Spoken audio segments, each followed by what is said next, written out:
Okay, nampak ni tak? This one.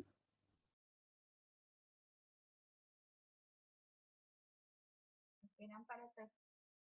So panjang ni lah. Panjang lebih kurang ni. Itu pun ada yang silap juga tulis transponder ni. Elakkanlah. Bab 5 ni sebut tu siapa dia. So dalam kes kan siapa? Kes Fatin siapa? Pelajar-pelajar tahun akhir kan? Kembali hidup sebut nama. Jangan sebut transponder lagi lah. So panjang lebih kurang macam ni lah dia punya bab 5 tu. Okay. So take note yang tu. Okay, saya tutup yang ni. Share sebalik semua yang tadi. Okay. Yang Fatin punya ni. Nanti baiki yang atas ni lah. Yang ni baiki pengenalan ni.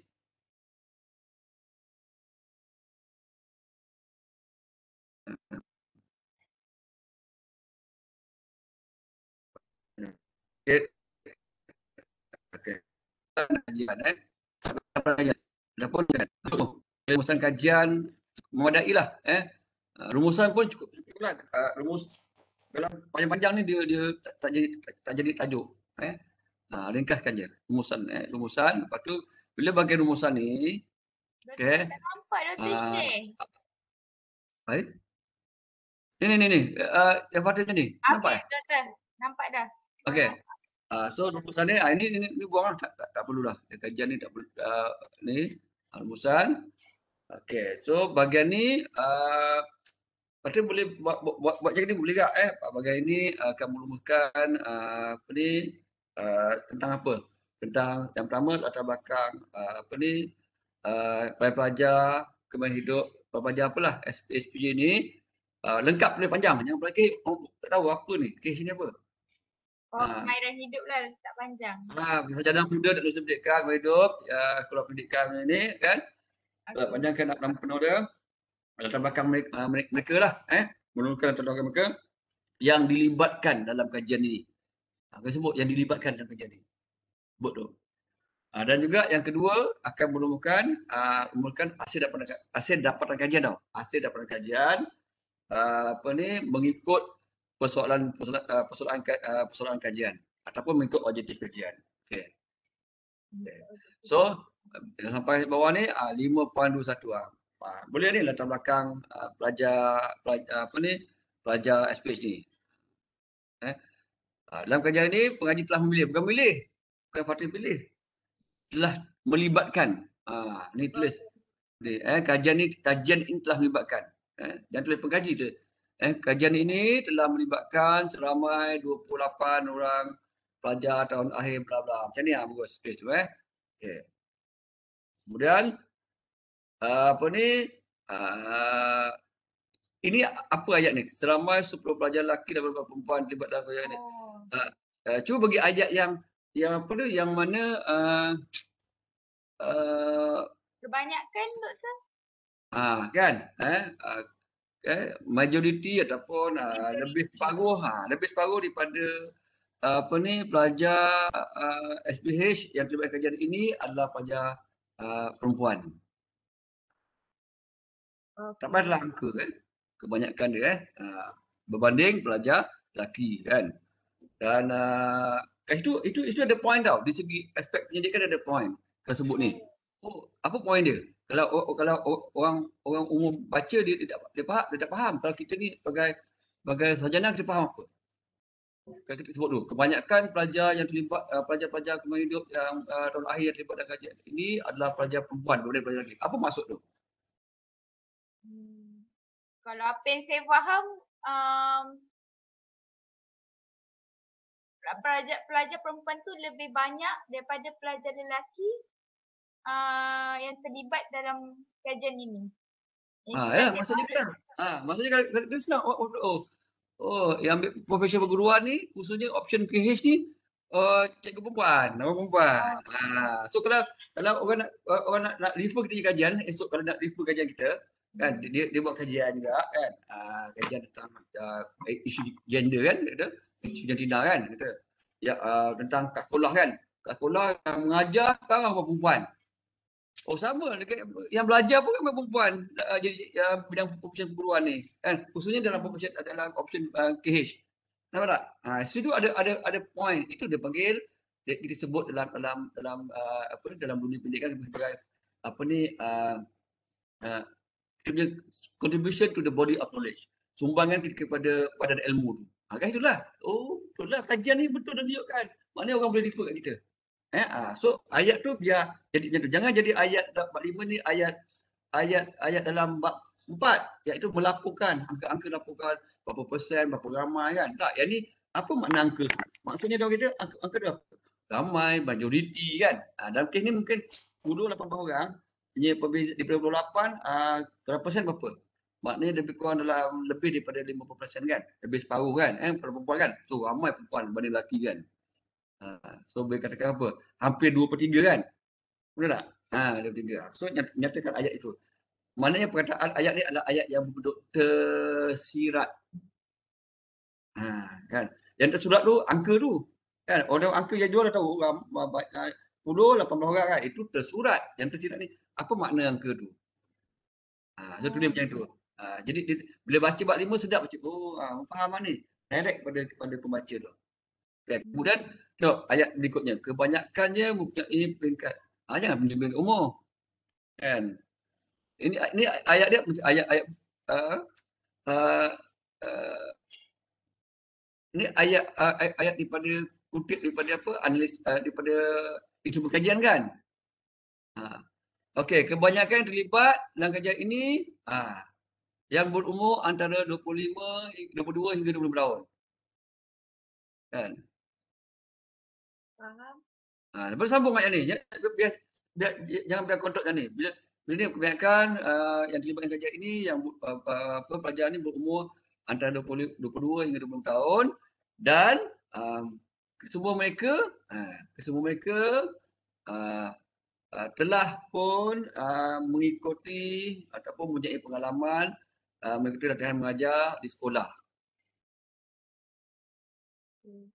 Itu ayat tu, angkum itu. Dah selesai pertambakan masalah. Okay. Kemudian yang 5.2.2 ni atas ni kan ada rumusan. Ini dah elok dia 521 ni latar belakang pelajar kan. Ataupun latar belakang pelajar SPH kan dalam kajian ini. Yang sini rumusan apa? Ini rumusan berdasarkan hasil kajian. Ataupun rumusan berdasarkan persoalan kajian. Betul tak? Ya, betul. Okey, ada berapa soalan kajian dalam PSM ni? 3. Okey, 3. So bila kat sini kalau awal-awal dah buat macam ni, elok kat sini buat point dia. Rumusan dapat kajian buat point, tak payah salin balik ni tak payah salin. Maksudnya saya tak faham kat sini Doktor. Maksudnya buat point tu point-point Macam je ni. lah Doktor. Contoh kat sini buat apa ni 1. Apa dia? Maksudnya satu point untuk rumusan persoalan kajian 1. 1. Hasil kajian dapat point lah ya. buat point tu. Pun boleh juga. Elok boleh. Lagi senang nak baca, lagi senang nak faham. Ada orang dia buat macam itu, karangan tu. Tapi karangan tu kadang-kadang dia apa kalau ikut kontrak orang belajar kat UK tu dia spiral. Dia pusing, cerita dia pusing, lepas tu baru cerita tu lah. Tak direct. So susah nak faham. So kita direct tu. So maknanya rumusan tu adalah jawapan kepada soalan kajian tu. Contohnya. Tapi dalam bentuk point-point. Bentuk point. Cuba contoh yang apa yang Fatin buat ni. Kan kalau kajian apakah persediaan pengetahuan pelajar amali bla bla bla bla kan? Apakah persediaan amali? So jawapan dia sini. Okey, kajian mendapati bahawa pelajar SPH ini mempunyai apa? Persediaan mempunyai persediaan di aspek pengetahuan untuk mengajar mata pelajar amali bagi mata pelajar yang berbentuk dan teknologi. Apa spesifik dia tu? Ambil intipati dalam apa item subsidi yang kaji dia ni makna dari segi apa? Dari segi ini. Dari segi ini, ambil intipati tu yang daripada apa tu item subsidi tu. Kan keyword utama tu. Kalau kata dia bersedia, sangat bersedia ataupun kurang bersedia, dari segi apa? Dalam kajian ni dia facilitas dia. Sejak pengetahuan dia. Apa dia doktor? Dalam kajian tempat ni dia dapati apa? Dia orang ni bersedia tak dia dari segi pengetahuan? Bersedia. Sangat bersedia ataupun sederhana sedia? Berdasarkan nilai skor min tu tinggi doktor. Jadi sangat bersedia lah doktor. Dia sangat bersedia. Okey. Apa yang menunjukkan dia bersedia?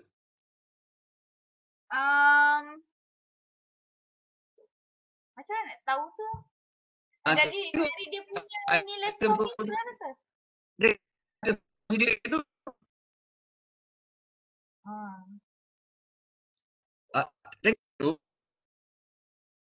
walau tak ingat lah.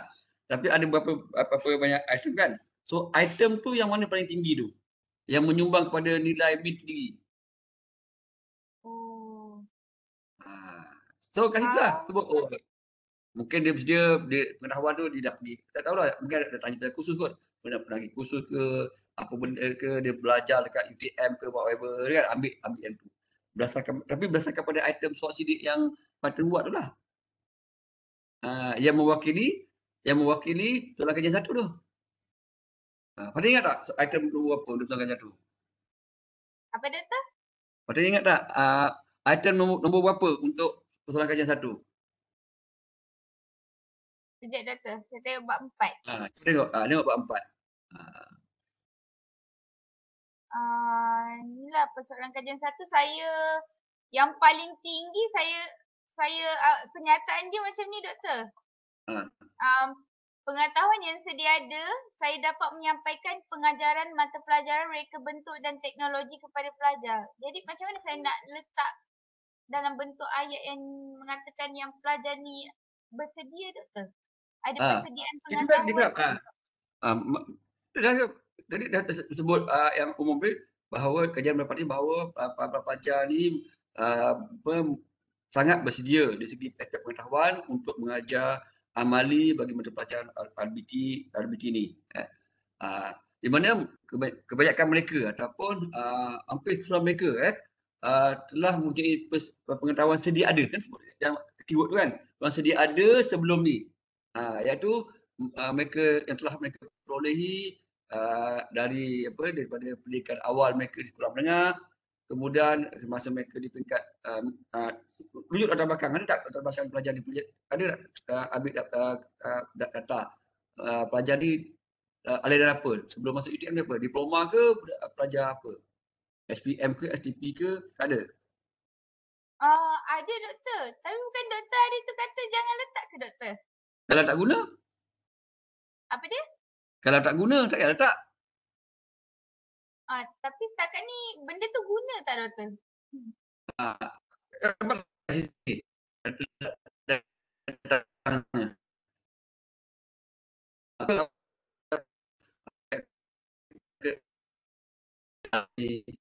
Kemudian pengetahuan sedia ada yang diperolehi semasa mereka di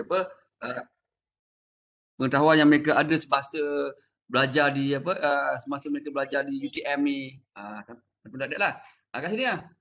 Apa lagi? Tengok item yang lain apa lagi? Tengok keyword dia. Ya betul. Contoh menulis rumusan 1. Rumusan 2 pun macam juga. Rumusan 2 tulis poin 2. Tak perlu ni. Tulis poin 2.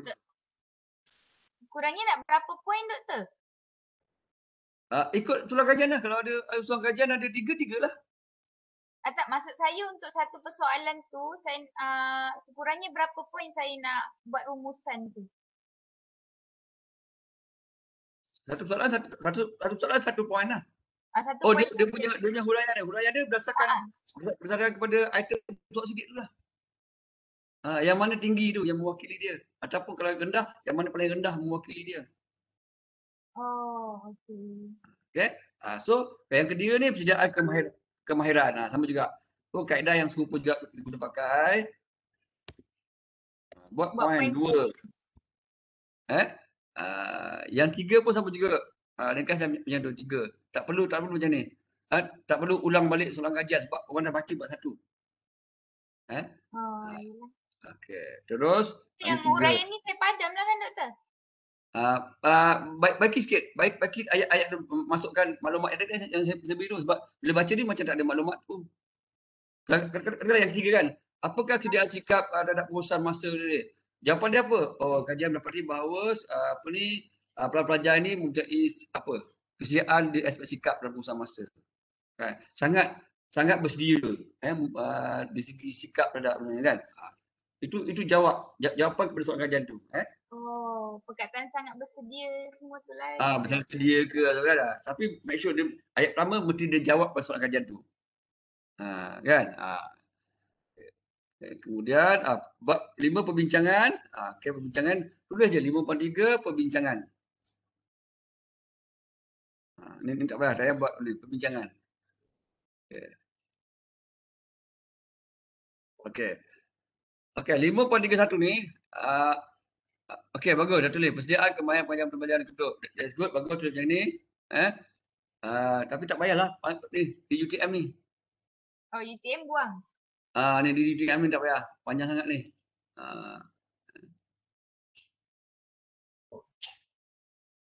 Okey, yang ketiga.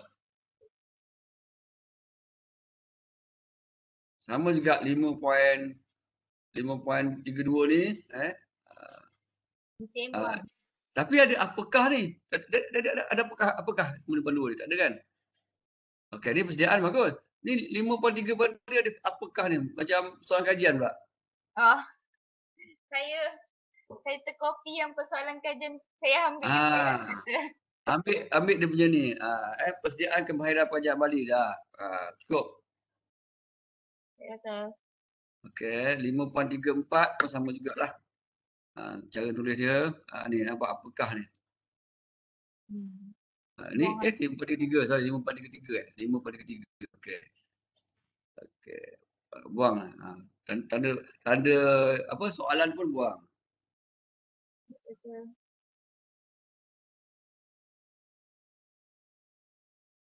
Okey. Okey, ada sama kan? Okey.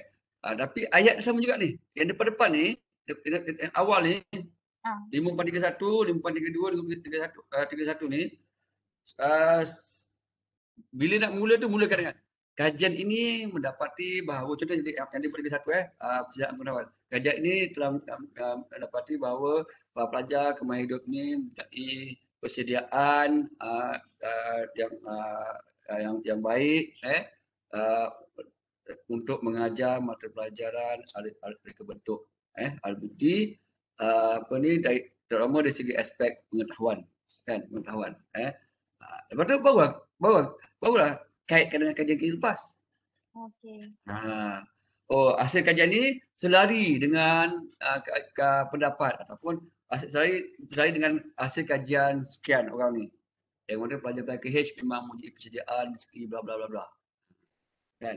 Kalau sikap selari dengan kajian Ismail dan Yunus yang menekan bahawa bla bla bla bla. Itu dia mesti berbincanglah maknanya. Kita bezakan, bincang maknanya kita bezakan. Kita punya dapatan dengan orang lain sama tak? Sama dengan orang ni. Kita masukkan sedikit, maksudnya bandingkan dengan dapatan kajian lepas tu lah ya doktor. Yang lepas. Kita huraikanlah berdasarkan buat perbincangan lah begitulah kan doktor. Itu maksudnya bincang kan. Bincang kita banding bezakan. Sama tak? Sama dengan siapa? Jangan semua tak sama aja ataupun semua sama aja. Ada yang sama dengan orang ni, ada yang tak sama dengan orang ni kan. Bila kita baca buat literature review kan kita banyak baca orang punya kajian kan. So bandingkan sama dengan si A, si B, si ni. Yang dapati bahawa pelajar-pelajar KH memang bersedia di sini. Tapi berbeza pula dengan kajian sini pula. Yang ni katakan PH ni dia walaupun dia di segi pengetahuan tapi ada elemen-elemen seperti persediaan awal pengetahuan mereka ni mereka tak dapat dedah bla bla bla bla. So maknanya dia ada pro and con lah. Okay. Sebab perbincangan dah kita bincang dengan hasil daripada kajian orang lain, bincang dengan teori-teori, bincang dengan hasil daripada dengan kita sendiri. Contoh katalah kan patut ada 3 ni kan. 1 dia pengetahuan, 2 dia kemahiran kan. Mungkin berbeza sikit. Dari aspek kemahiran pula dia tinggi tapi tak setinggi pengetahuan. Pelajar ni walaupun pengetahuan tinggi tapi kemahirannya agak rendah sedikit daripada pengetahuan. Mana kita banding bezakan dengan kita punya dapatan sendiri kan. Pun boleh juga macam tu. Itu perbincangan. Okey. So bagi sikit je kat sini, sikit banyak kat sini. Bab 5 bahagian perbincangan. Okay. Kemudian cadangan sama juga. Cadangan ni buat 2. 5.4 cadangan. Good. 5.41 ni kan. Okey. Cadangan apa ni? Cadangan berdasarkan dapatan kajian. Ni contohnya. Jadi dia tulis ni.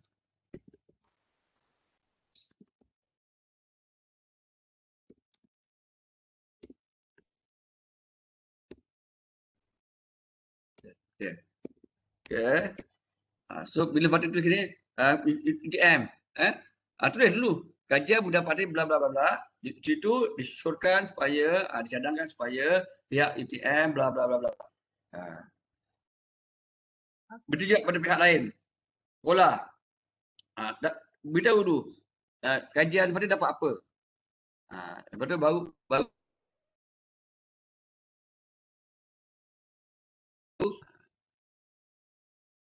susun macam ni. Okey. Baru 5.5 ni bukan 5.5 yang ni. Ini sepatutnya 5.42. Ini. Dia bawah cedok apa bawah tajuk cadangan juga. 5.42 ni.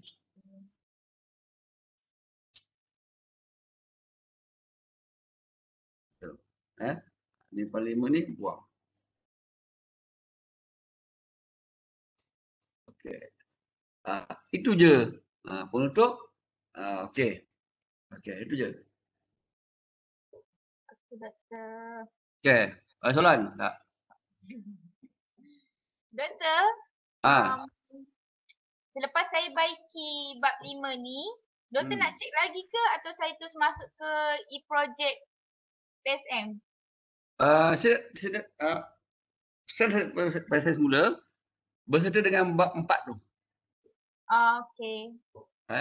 Okey, alright. So cepat siap, cepatlah belajar. Lepas tu doktor, boleh tak saya nak dapatkan ID untuk cek Turnitin? ID rutin yang lepas dulu pakai siapa punya? Yang masa doktor punya. Doktor punya. Tak ingat ID dia? Saya rasa bukannya kena buat baru lagi ke doktor? Sebab dia ada tarikh expired dia. Doktor tentukan dekat ID tu. Sebab saya pun tak boleh buka di rumah ni. Dulu campus.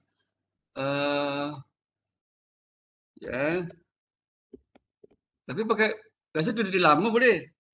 Pakai yang lama punya boleh. Kalau pakai lama nanti saya try lah doktor. Sebab ada je lagi benda tu. Yalah, sebab saya rasa saya tak ada buat expired date tu. Saya cuba. Ya, saya tutup sekejap. Sekejap ni.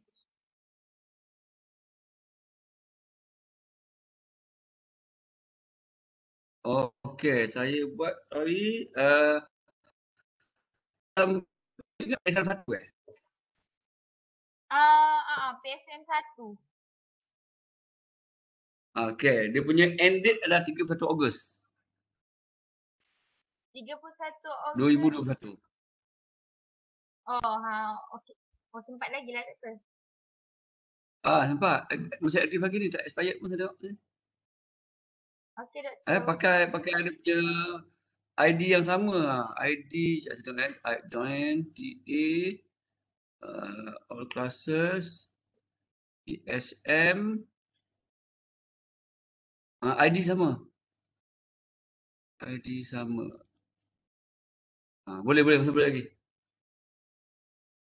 Okay? Okay, alright. So, soalan lain? So, lepas dah siap ni buat abstract tu saya just ikut format. Sebab sebelum ni ada bagi taklimat cara nak buat abstract. So, saya ikut dia akan bagi dekat e-learning. So saya ikut format tu, nanti saya bagi doktor check macam mana nak buat extract tu. Ikut format dia lah. Saya try buat Ikut format dia, format yang di-share tu, ikut format tu. Ataupun cuba snap ni, saya sharekan contoh yang ni buat ni. Cuba snap gambar ni. Kat mana tadi? Okey. Nampak tak saya share ni? Dapat tak? Belum keluar.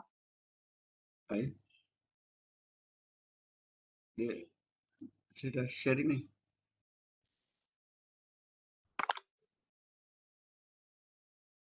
Okey, dapat tak? Okey, nampak. Cuba tengok ni. Ni awak punya senior ni. Siapa ni? Rosalvia apa nama dia. Dia pun buat RBT juga ni. Dia buat RBT. Ni tajuk dia.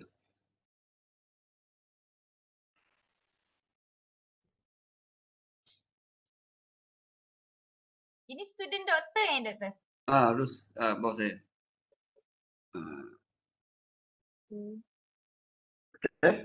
Okey. Saya simpan sikit ni. Saya dah gambar dah extract tadi. Dah okey, ada 10 yang tu lah. Okey. So, alat lain? Doktor ada tips tak doktor macam mana nak present Viva nanti? Takutlah doktor. Okey, Viva tu berapa minit? Dia kata bentang berapa minit? Macam saya tak pasti lah doktor, macam tak ada dibagi tahu. Maksudnya ada masa biasanya dalam 15 minit bentang, lepas tu 10 minit tu soal jawab. Okey. So maknanya kalau 10 minit, 15 minit bentang, lebih kurang ada tempoh 9 minit untuk untuk bercakap tu kan.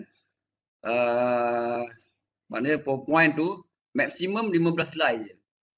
PowerPoint. Satu slide tu 1 minit. So tu maksimum dah. Kurang lagi bagus. Kurang lagi bagus. So bila tuliskan slide tu, pastikan dia kepada PowerPoint dalam bentuk point form. Bukannya karangan, ambil sebiji karangan, kerja paragraf, masuk dalam bukan. Itu memang banyak penilai mengamuk lah. Sebab dia kena baca kan. So kita nak you terangkan, pelajar luahkan, huraikan betul. By point je dia huraikan tu. So maksimum 15 slide lah. Termasuk slide terima kasih, slide muka depan tu, maksimum. Lepas tu, selalu soalan apa je doktor ditanya doktor? Macam-macam soalan. Antaranya Datuk soalan tu tujuannya untuk menguji sama ada pelajar faham tak apa dia buat. Lepas tu dia lihat adakah apa yang dikaji dengan tajuk tu selari tak. Adakah tajuk yang dikaji, tajuk kajian dengan apa yang dikaji selari. Lepas tu dia uji faham tak tentang metodologi tu. Persampelan, cara tentukan size sampel tu, betul tak betul macam tu, rujuk siapa, kena justified. Kemudian size tu macam mana, cara pilih sampel tu macam mana. Dia test lah, dia test sama ada kita faham tak kalau kita belajar tentang metodologi kan. Teori tentang metodologi, kaedah-kaedah kajian, cara buat instrumen, cara pilih sampel dan sebagainya. So dia test kat situ lah. Kita buat tak apa yang kita fahami tu. Faham. Macam contohlah kalau panel tu tanya macam mana saya tentukan set sampel tu, kalau saya kata saya merujuk pada tabel Morgan, lepas tu saya nyatakan berapa tahun tu, itu terjawab tak doktor?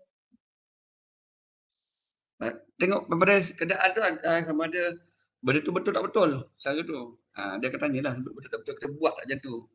Kan? Mungkin di situ dia dah nampaklah dalam penulisan, cuma dia kata macam mana cara tentukan tu, umpamanya katalah kata daripada 300 dia buat persimpulan daripada ikut Morgan 300 adalah 100 orang. So itu dia dah ada. Dia tanya, macam mana kau ambil 100 orang lipat 300 tu? Oh. Oh, dia cakap, apa kaedah persimpulan kau buat? Saya buat persimpulan lawak, kata kau jawab. Saya buat persimpulan lawak. Macam mana persimpulan lawak? Biasa pelajar check kat sini lah. Oh, jadi persimpulan lawak, saya bagi kat sekolah, suruh cikgu cikgu serahkan, lepas tu saya bagi 200 soal sidik. 200 set soal sidik. Tapi saya nak 100 je. Kan? Itu tak betul lah. Salah lah tu. Oh. Patutnya kalau kata 100 daripada 300, bagi 100 je lah. Oh. Okay. Satu. Yang kedua, bukan bagi pelajar sekolah. Tentukan dulu, siapakah individu-individu yang terlibat di sampel tu. Jangan Sarawak. Sarawak mana? Saya ambil nama 300 orang tu, tulis dalam kertas, contohlah, tulis dalam kertas, dan nama orang tu, campakkan dalam balang, kemudian saya ambil cara lawak satu sampai dapat 100 orang, 100 nama tu. Lepas tu nanti bila nama-nama tu lah dia akan bagi pihak sekolah hantar bagi item sosial ni pada nama-nama tu sahaja. Itu nama lawak. Tapi kebanyakan pelajar salah faham. Dia ingat saya bagi kat sekolah, tidak sekolah bagikan 100 orang. Siapa-siapa je. Itu tak lawak. Itu adalah cara bertujuan tu. Ataupun cara tidak sengaja. Kalau saya, doktor, kan responden saya tak ramai. Okay. Jadi saya punya bertujuan lah kan, doktor. Maksudnya saya dah tahu siapa yang saya nak bagi borang soal selidik tu. Maksudnya doktor, sekat-sekat. Apa, doktor?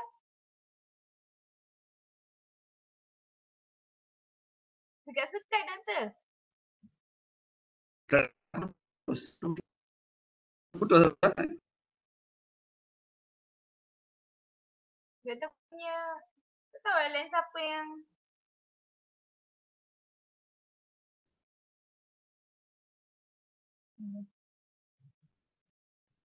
Yang baterai je macam mana? Berapa saiz populasi? Pelajar KH tu berapa orang? Saiz populasi dia berapa? Pelajar KH ada, tak termasuk saya lah kan. Budak tahun akhir, semester 7 dan semester 8 yang telah melepasi latihan mengajar adalah seramai 30 orang. So, saya ambil 2 orang sebagai kajian rintis dan selebihnya 28 orang tu untuk buat kajian sebenar. Tak ada persimpulan lah. Yelah. Maksudnya saya jenis yang bertujuan lah kan, doktor, sampel saya. Tak ada persimpulan, tak adalah bertujuan, tak payahlah. Tak ada buat persimpulan, so semua populasi terlibat dalam kajian, di mana 2 terlibat sebagai jajar rintis, selebihnya adalah terlibat kajian sebenar. So tak ada isu tentang persimpulan, so tajuk persimpulan dalam bab 3 tak ada. Buang. So kajian ni lebih kepada kajian kes tau. Dia kebentuklah kajian kes. Kes tadi. Mana semua ahli dan populasi terlibat dalam kajian ni. Okay? Alright? Faham. Okay? Itu sajalah untuk hari ni. Baiki yang tu. Boleh? Okay? Doktor. Okay.